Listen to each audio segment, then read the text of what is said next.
ఎందుకంటే నిజానికి ఆయన నామరూపములకు కట్టుబడేటటువంటి వాడు కాడు, అంతకన్నా అతీతమైనటువంటి స్వరూపం. అటువంటి స్వరూపం తాను ప్రకాశిస్తూ అన్నిటినీ ప్రకాశింపజేస్తుంది. అందుకే శృతి ఒక మాట అంటుంది, నతత్ర సూర్యోభాతి నచంద్రతారకం నేమా విద్యుతో భాంతి కుతోయమగ్ని త్వమేవ భాంతి మనుభాతి సర్వం తస్య భాషా సర్వమిదం విభాతి అంటుంది.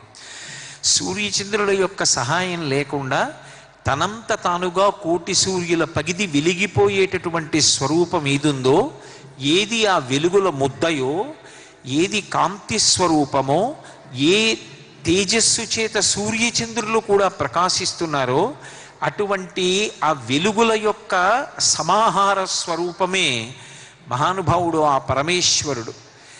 ఆయన ఎక్కడో ఉండడు, ఈ లోపలే ఉంటాడు. అందుకే పూజ అంతా పూర్తి చేసిన తరువాత మంత్రపుష్పం చెప్తూ పరమాత్మ ఇక్కడే ఉన్నాడు అని చెప్పినప్పుడు కూడా జ్వాలమాల కులంభాతి అని ఆయన అనేకమైనటువంటి జ్వాలల యొక్క ప్రకాశంగా ఒక జ్యోతిస్వరూపంగా నీవారస్సూకవత్తన్వీ పీతాభాస్వత్యనూపమా ఈ హృదయక్షేత్రమునందు పరమాత్మ వెలుగొందుచున్నాడు అంటాం. భాగవతంలో కూడా భగవంతుని యొక్క రూపమేది అంటే పోతనగారు అష్టమస్కంధం చేస్తూ లోకంబులు లోకేశులు లోకస్తులు తెగిన తుది అలోకంబగు పెంజీకటి కావల ఎవ్వండేకాకృతి వెలుగు అతని నేసేవింతున్నంటారు. ఈ లోకాలు, ఈ లోకాలలో ఉండేటటువంటి వారు, ఈ లోకములను పరిపాలించేటటువంటి వారు కూడా మహాప్రళయంలో పడిపోయిన తరువాత కటిక చీకట్లో ప్రళయజలముల చేత ఈ లోకములన్నీ ఆవరింపబడి ఉన్నప్పుడు ఎవరి యొక్క సహాయం అవసరం లేకుండా కోటి సూర్యుల పగిది ప్రకాశించేటటువంటి ఏకైక స్వరూపముగా మిగిలిపోయేదేదో అదే భగవంతుని యొక్క స్వరూపం. ఆ భగవంతుని యొక్క స్వరూపం ఇక్కడే వెలుగుతోంది. దానికోసం బయట వెతికితే దొరికేది కాదు. ఉపాసనా మార్గంలో నడవగా నడవగా చిట్ట చివరికి లోపలికి ప్రయాణం చేసి ఇక్కడే ఆ జ్యోతిని తెలుసుకుని ఆ జ్యోతి తాను అనేటటువంటి ఎరుక పొంది అద్వైతానుభూతి యందు నిలబడడమే మనిషి జీవితంలో ప్రధానమైనటువంటి లక్ష్యం. అందుకే అద్వైతము కేవలముగా తెలుసుకునేది కాదు, అది అనుభూతిగా లోపల ఉన్న వస్తువే తాను అనేటటువంటి అనుభవంలో ఆ జ్ఞానాన్ని అనుభవించడంలో నిలబడగలిగినటువంటి ప్రజ్ఞ ప్రకాశిస్తే అదిగో అప్పుడు ఈశ్వరతత్వమును తెలుసుకుని ఇక్కడే ఈ లోకంలోనే ఆయన మోక్షాన్ని పొంది ఉన్నాడు అని చెప్తారు. అప్పుడు కైవల్యం పొందినట్లు. అందుకే దీపం ఉండగా ఇల్లు చక్కబెట్టుకో అన్న మాటకు అర్థం ఈ లోపల పరమాత్మ యొక్క ప్రకాశం ఉండి ఈ శరీరం పనిచేస్తూ ఉండగానే శాస్త్రాన్ని గురువుని ఆధారం చేసుకుని భగవన్మార్గంలో ప్రయాణం చేసి భగవంతుని యొక్క తత్వాన్ని తెలుసుకునేటటువంటి ప్రయత్నం చెయ్యాలి. ఒక్కసారి లోపల ఉన్నటువంటి పరమాత్మ నిష్క్రమిస్తే ఇక ఈ శరీరము జడము. దీన్ని చిజ్జడ గ్రంథి అని పిలుస్తారు వేదాంతంలో. చిత్ అంటే భగవానుడు, జడము అంటే తనంత తానుగా ఏ విధంగానూ ప్రతిస్పందించలేనటువంటి శరీరం. ఇందులోంచి ఒక్కసారి ఆ దీపం వెళ్ళిపోయిందనుకోండి, ఇక ఈ శరీరం ప్రతిస్పందించదు. ఇది కేవలంగా ఒక కాష్టము, ఒక కర్ర ఎలా పడిపోతుందో అలా పడిపోతుంది. లోపల చిత్తు ఉన్నంతసేపు ఇది ప్రతిస్పందిస్తూ ఉంటుంది. లోపల ఏ చిత్తు ఉన్న కారణం చేత ఈ జడము పనిచేస్తోందో ఆ చిత్తుని తెలుసుకోవడానికి ఇది పనికి రావాలి. అలా పనికి రావాలి అంటే ఇది ఎంతకాలం ఉపయోగపడుతుంది? లోపల దీపం వెలుగుతున్నంతసేపే అది పనిచేస్తుంది. ఆ లోపల దీపం ఎరుకలోకి రావాలి. నానా ఛిద్రఘటోదర స్థిత మహాదీప ప్రభాభాస్వరం జ్ఞానం యస్యతు చక్షురాదికరణ ద్వారా బహిస్పందతే జానామీతి తమేవ భాంతమనుభాత్యేతత్ సమస్తం జగత్ తస్మై శ్రీ గురుమూర్తయే నమ ఇదం శ్రీ దక్షిణామూర్తయే అంటారు శంకర భగవత్పాదులు దక్షిణామూర్తి స్తోత్రంలో. కొన్ని కన్నాలున్నటువంటి కుండని తీసుకెళ్ళి ప్రమిదలో దీపం వెలుగుతుండగా దాని మీద బోర్లిస్తే అన్ని కన్నములలోంచి దీపం యొక్క కాంతి ఎలా పైకి కొడుతుందో అలా లోపల ఉన్నటువంటి జ్యోతి యొక్క ప్రకాశం జ్ఞానేంద్రియముల గుండా ప్రకాశిస్తుంటే మనం అన్నిటినీ తెలుసుకోగలుగుతున్నాం. ఈ తెలుసుకోవడానికి కారణమైనదేదో తెలుసుకోవాలి అంటే ఇక్కడ దీపం బయట వెలిగించినట్టే బయట ఒక దీపం ఆధారం. ఏదా ఆధారభూతమైన దీపము అంటే గురువు. అందుకే దేవాలయంలో విద్యుత్ దీపాల సహకారంతో భగవంతుణ్ణి దర్శనం చేయడం అనేటటువంటిది సనాతన ధర్మమునందు అంతర్లీనమైనటువంటి సంప్రదాయం కాదు. మీరు ఇప్పటికీ ప్రధానమైన దేవాలయాలకు వెడితే కేవలంగా ఆవు నీటితోటో నువ్వుల నూనెతోటో వెలిగించినటువంటి దీపాలు వెలుగుతూ ఉంటాయి. అటువంటి దీపాల కాంతిలో పరమాత్మ దర్శనం చేస్తాం. ఆ దీపము గురువు. ఇక్కడ దీపాన్ని తెలుసుకోవాలి అంటే బయట దీపం గురువు గారు. ఆ దీపం యొక్క సహాయంతో ఈ దీపాన్ని తెలుసుకోవాలి. ఒక దీపం ఇంకొక దీపాన్ని వెలిగిస్తుంది. అంతర్ముఖ సమారాధ్య బహిర్ముఖ సుదుర్లభ. బయట వెతికితే దొరికేది కాదావిడ, లోపలికి వెడితే తెలుస్తుంది. అందుకే అసలు ఈ దీపం ఎవరు అంటే పరమాత్మయే దీపం. ఆ దీపం తెలుసుకోవడానికి ఆ దీపాన్ని వెలిగించి దీపంగా నిలబడేటటువంటి అద్వైతానుభూతిని కల్పించగలిగినటువంటి వాడు గురువు. ఒక దీపం ఇంకొక దీపాన్ని వెలిగించాలి. అందుకే మీరు చూడండి, మనకి సనాతన ధర్మంలో వెలిగేటటువంటి దీపం తత్వతః ఒకటైనా అనేకమైనటువంటి పేర్లతో దీపాన్ని పిలుస్తారు. మనం ఒక పూజ ప్రారంభం చేసి పూజ చేస్తున్నాం అనుకోండి, మనం వెలిగించవలసిన అవసరం లేకుండా వెలిగేటటువంటి దీపం ఒకటి ఉంటుంది. ఏ కారణం చేతనైనా ఒక చోట దీపం దూరంగా పెట్టి చాలామంది దూరంగా పూజ చేస్తున్నారనుకోండి, దీపం దర్శయామి అన్న ఉపచారం వచ్చిందనుకోండి, భగవంతుని యొక్క పాదములను దీపాల కాంతిలో చూడాలి. అంటే నిజంగా దీపం పట్టుకొచ్చి అక్కడ పెట్టమని కాదు, ఆ కాంతిలో ఆయన పాదములు ప్రకాశిస్తూ ఉంటే ఎలా ఉంటాయో మీరు మనోనేత్రంతో చూడాలి. ఒక దీపాన్ని తీసుకొచ్చి దగ్గరగా పెడితే ప్రకాశవంతమైనటువంటి ఆ పాదములు ఈ దీపపు కాంతిలో మరింత ప్రకాశిస్తాయి. ఆ వెలిగిపోతున్నటువంటి పాదములను చూడడం మనోనేత్రానికి రావాలి. అలా చూడడానికి మన ప్రయత్నం లేకుండా వెలిగే దీపం ఒకటి ఉంది. అది ఆకాశంలో సూర్యబింబం. అందుకే పక్కన దీపం ఉంటే దీపాన్ని తీసుకొచ్చి చూపించి పక్కన పెట్టి అక్షతలు వేస్తాం. అలా దీపం లేకపోతే దీపానికి దూరంగా పూజ చేస్తుంటే సూర్యయేవ జ్యోతిహి అంటాం. అదిగో ఆ సూర్యనారాయణుడే దీపమై ఉన్నాడు అంటాం. అలాగే మీరు జాగ్రత్తగా పరిశీలిస్తే ఒక్క దీపం కాదు, అనేకమైనటువంటి దీపాలు వాడతాం పూజలో. నందాదీపము అని ఒక దీపం ఉంటుంది. ఆ దీపం అఖండము అంటారు. అంటే అసలు ఆ దీపం నిధనం కాదు, అది ఎప్పుడు వెలిగించారో తెలియదు. ఆ దీపం అలా వెలుగుతూనే ఉంటుంది. అది నిధనం అవడం అనేటటువంటి ప్రశ్న రాదు. ఇప్పటికీ మీరు గమనిస్తే వెంకటాచల క్షేత్రంలో అఖండ దీపం వెలుగుతూ ఉంటుంది. ఎప్పుడు వెలిగించారు ఆ దీపము అంటే, మొట్టమొదటిసారి వెంకటేశ్వర స్వామి వారు పద్మపీఠం మీదకు వచ్చి నిలబడినప్పుడు ఆ విగ్రహాన్ని ఎవరూ చెక్కలేదు.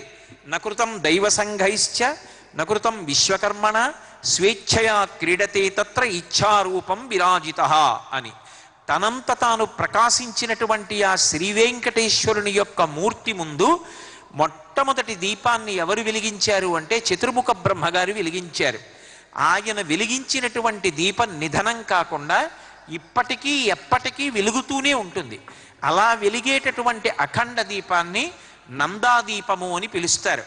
అలాగే ఒక్కొక్క చోట శోభస్కరంగా ఉండడానికి అనేకమైనటువంటి దీపాలు వెలిగిస్తారు.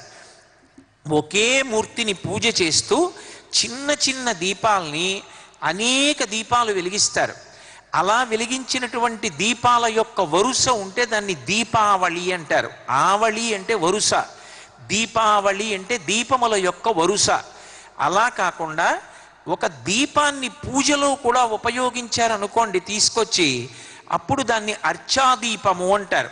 అంటే నేను ఇందాక మీతో మనవి చేశానే, దీపం దర్శయామి అంటే ఇప్పుడు భగవంతుణ్ణి దీపం వంక చూడమని కాదు, ఆ దీపాన్ని తీసుకొచ్చి ఇలా దగ్గరగా పెడితే మీకు ఆయన ఆ దీపపు కాంతిలో మరింత స్ఫుటంగా కనపడాలి.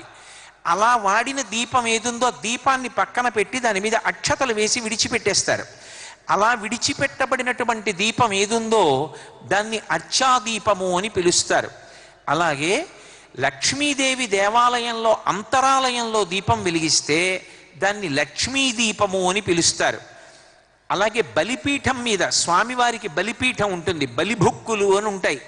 ఏవో పిల్లులు పక్షులు ఇటువంటివి దేవాలయ ప్రాంగణంలో తిరుగుతాయి. సమంత్రకంగా అగ్నిముఖంగా హవిస్సు రూపంలో ఇవ్వకపోయినా అవి కూడా వచ్చి దేవాలయంలో తింటాయి. బలిభుక్కులు అంటారు. ఆ బలిహరణ మంటపం మీద పెట్టేటటువంటి ఆ బలిహరణం ఏది ఉంటుందో దాని దగ్గర వెలిగించేటటువంటి దీపాన్ని బలిదీపము అని పిలుస్తారు. అలాగే కార్తీక మాసం వచ్చేటప్పటికి ఒక ప్రత్యేకమైనటువంటి దీపాన్ని వెలిగిస్తారు. కార్తీక మాసంలో మాత్రమే వెలిగేటటువంటి దీపం, మిగిలిన మాసాల్లో అలా కనపడని దీపం ఒకటి ఉంటుంది.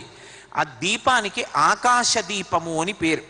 కార్తీక మాస ప్రారంభంలోనే పాడ్యమి తిథి నాడు ధ్వజస్తంభానికి కానీ లేదా వేరే రాటపాతి గాలికి నిధనం అవ్వకుండా ఒక దీపపు ప్రమిద ఏర్పాటు చేసి తాడు కట్టి దీపం వెలిగించి దాన్ని పైకి లాగుతారు.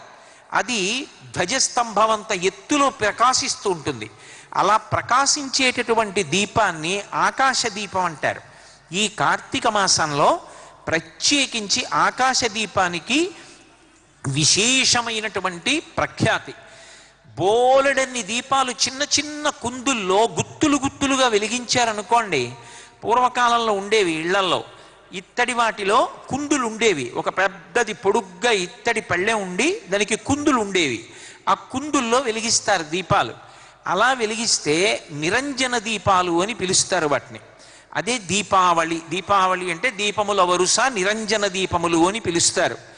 ఈ ఆకాశ దీపం కార్తీక మాసంలో పెట్టడానికి ఒక ప్రత్యేకమైనటువంటి కారణం. ఇది కృత్తికా నక్షత్రంతో చంద్రుడు ప్రకాశించేటటువంటి కాలం. కృత్తికా నక్షత్రం అగ్ని సంబంధమైనటువంటి నక్షత్రం. ఈ కృత్తికా నక్షత్రంతో ప్రారంభం అవుతుంది కాబట్టే కార్తీక మాస ప్రారంభం ఎవరి పూజతో నిజానికి మొదలవుతుంది అంటే అగ్ని సంభవుడైనటువంటి సుబ్రహ్మణ్యేశ్వర స్వామి వారి యొక్క ఆరాధనతో ప్రారంభం. అందుకే మీరు జాగ్రత్తగా సంప్రదాయాన్ని గమనిస్తే కార్తీక మాస ప్రారంభంలో పాడ్యమి, విదియ, తదియ, చవితి నాగుల చవితి, పంచమి నాగపంచమి, షష్ఠి స్కంద షష్ఠి, ఈ 6 కూడా 6 ముఖాలతో షడాననుడు, పావకి అని పేరు. అంటే ఆయన అగ్నిహోత్రంలోంచి ఆవిర్భవించాడు. పరమశివుని యొక్క తేజస్సు అగ్నిహోత్రమునందు నిక్షిప్తమైంది. అగ్నిహోత్రుడు పరమశివుని యొక్క తేజస్సుని ఒకానొక నాడు గంగాదేవిలోకి ప్రవేశపెట్టాడు.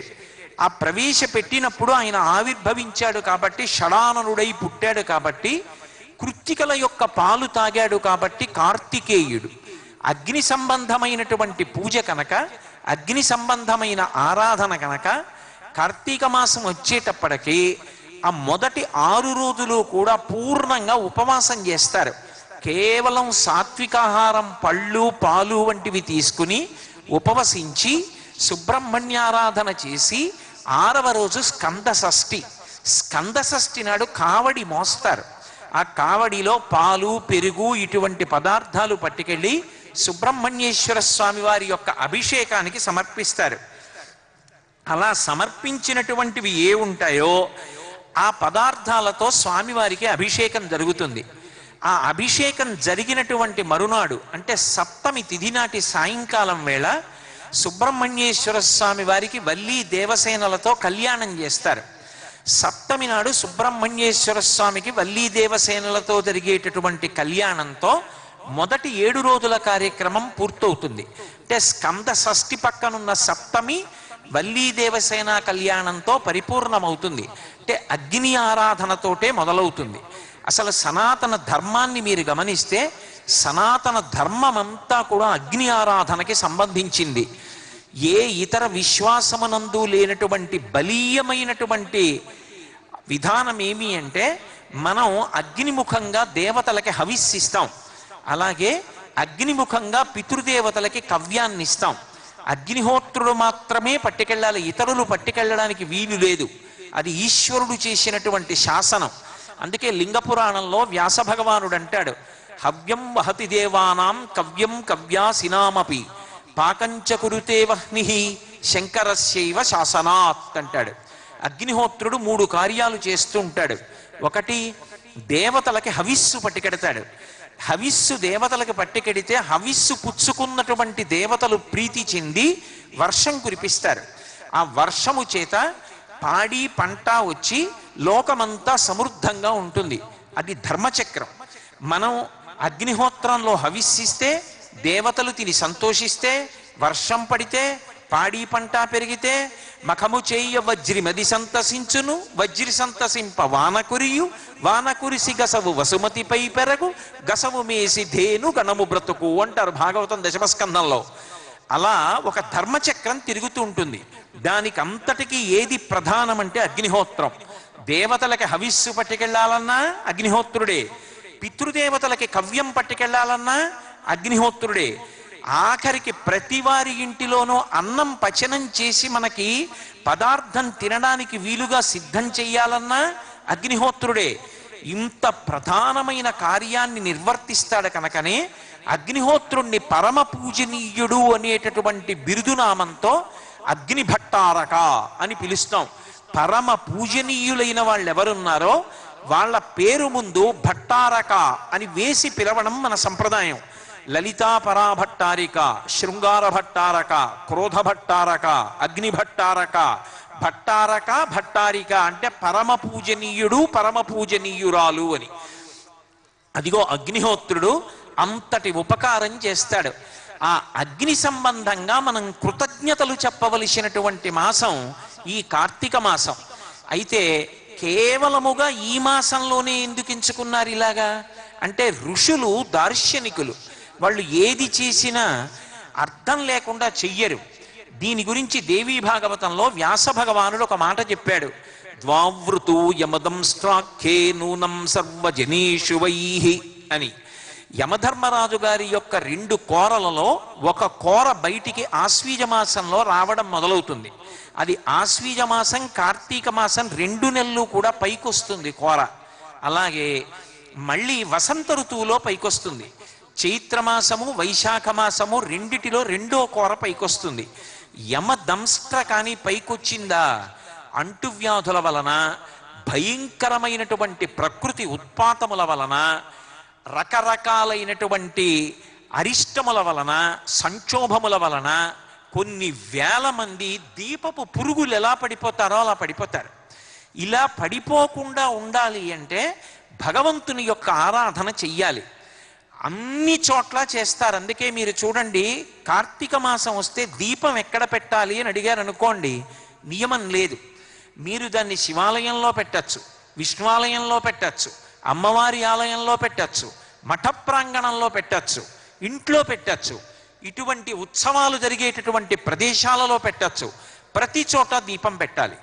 దీపం ఒక్కటి పెట్టినంత మాత్రం చేత అగ్ని ఆరాధన అయి భగవంతుని పట్ల కృతజ్ఞతావిష్కారమైంది కాబట్టి ప్రీతి చెందినటువంటి భగవంతుని యొక్క అనుగ్రహం చేత బయటికి వచ్చినటువంటి యమదంస్ట్ర ఎవరినీ బాధించకుండా మళ్ళీ వెనక్కి వెళ్ళిపోతుంది. అందుకే